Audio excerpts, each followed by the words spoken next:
Every area has a pioneer cemetery, and this area is no different. Today I want to talk a little bit about the Pioneer Cemetery located in Brockway, Pennsylvania. It houses many of the founders of Brockway, Pennsylvania. Several history buffs in the area were on a quest to find some of the original graves and founding fathers of Brockway and looking at the history. And what they found was an entire cemetery just behind this old, dilapidated house. So I've been wanting to come over here and do a video on Pioneer Cemetery for a little bit now, and I'm finally getting over this way.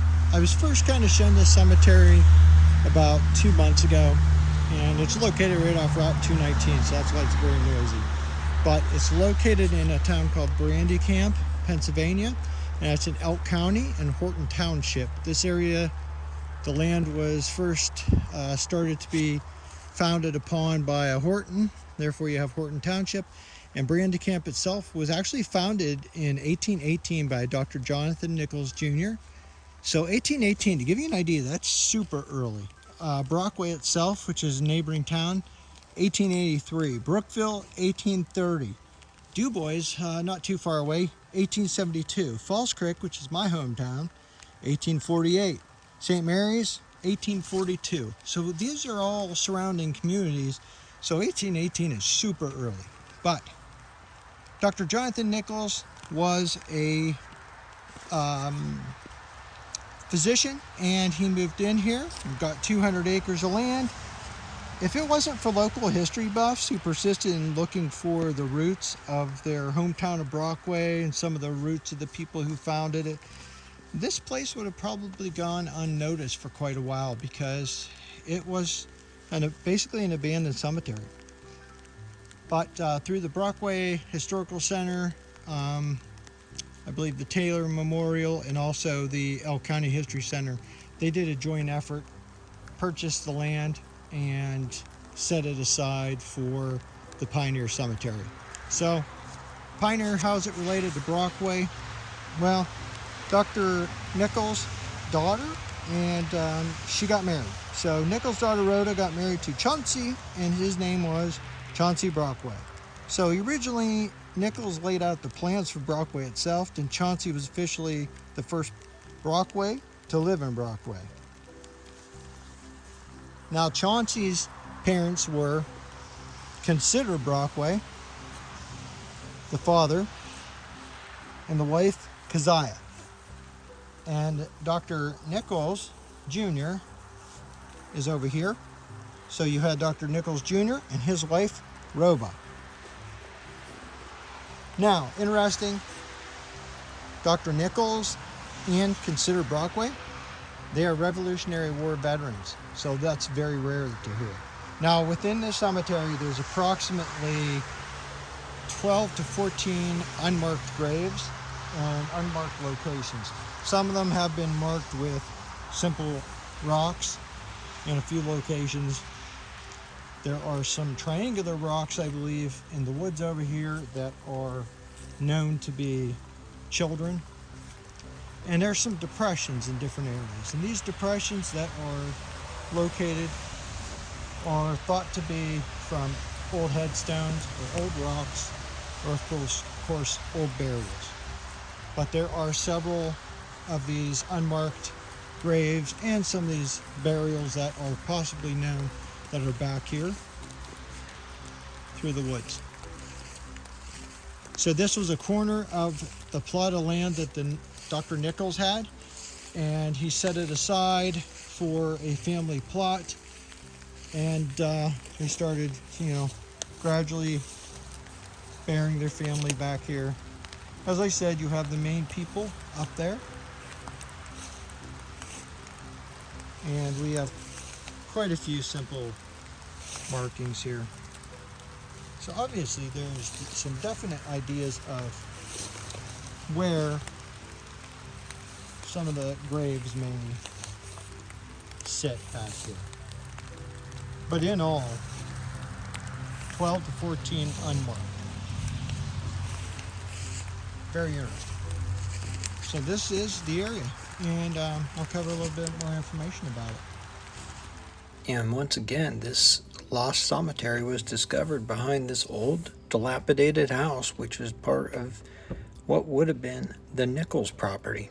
Now I'm going to read part of the historical marker at that location, but not all of it, because I noticed it started getting a little boring and some of the information was overkill, but let's listen in.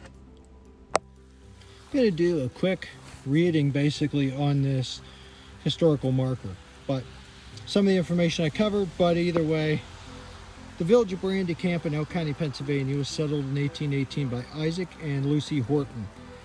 In 1822, a Dr. Jonathan Nichols Jr. purchased 200 acres of the land here, and the Hortons, he purchased south of the Hortons, and Jonathan Nichols Jr. was a Harvard graduate. He was the first physician and preacher in the Little Toby Valley. And in 1837, Jonathan Nichols Jr.'s father died and was buried in the corner of the farm. The little plot became the burial ground for the family and friends and is known today as Pioneer Cemetery. Dr. Nichols officiated the marriage between his daughter Rhoda Nichols and Chauncey Brockway. So that was done in 1816, and Chauncey, Rhoda, and their infant daughter Louisa emigrated from Broadalbin, New York to Caledonia, PA. That's not too far from here. In the fall of 1817, they became the first Brockways to settle in the area. Chauncey, Rhoda, and family moved to Brandy Camp in 1821. Two graves of the Pioneer Cemetery belong to Revolutionary War veterans, and I had mentioned that earlier. Consider Brockway, and his wife is Keziah Ferry, is over there.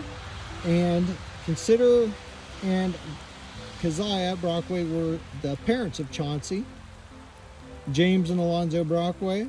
James and Alonzo Brockway would settle several miles down Little Toby in 1822, where the town of Brockway now stands.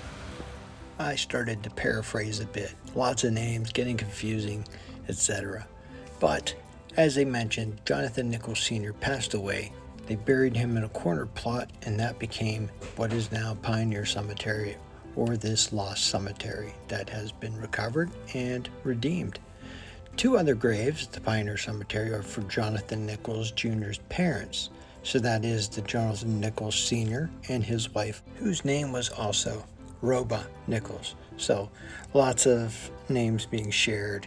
It does get a little bit confusing. So breaking it down, we have Jonathan Nichols Sr. We also have Consider Brockway, and both of those were the American Revolutionary War. And we also have Jonathan Nichols Jr., also the American Revolution.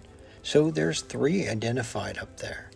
And just as an afterthought, I've always considered the name Consider a little bit dignified and just very unique.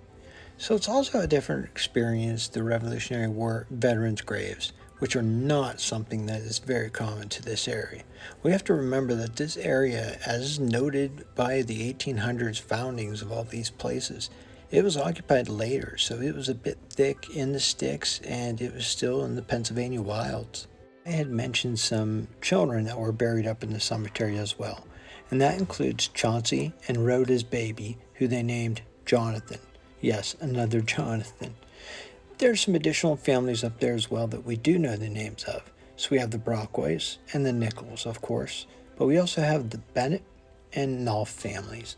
And the latest in any of those tombstones is the late 1800s, about 1889 or so.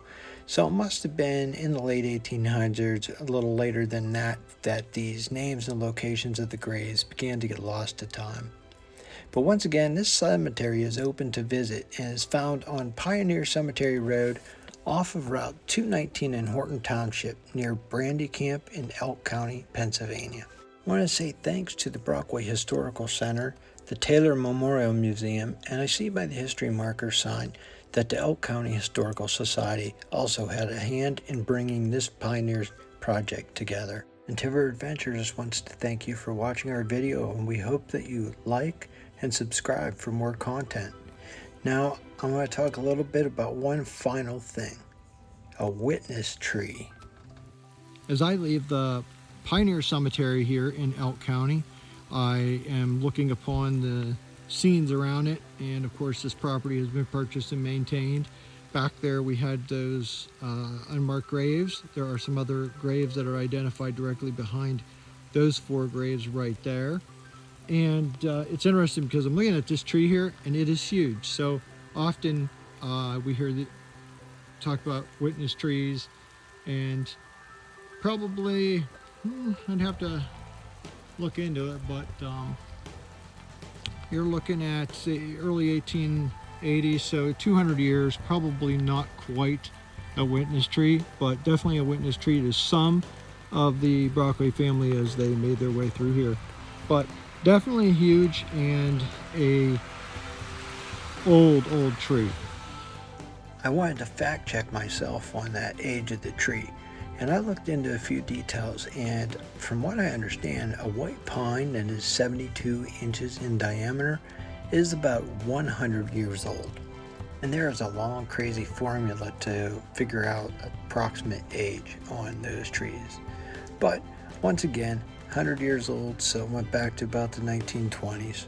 And the latest grave was about 1889, meaning it probably did not witness any of those prior people that we talked about.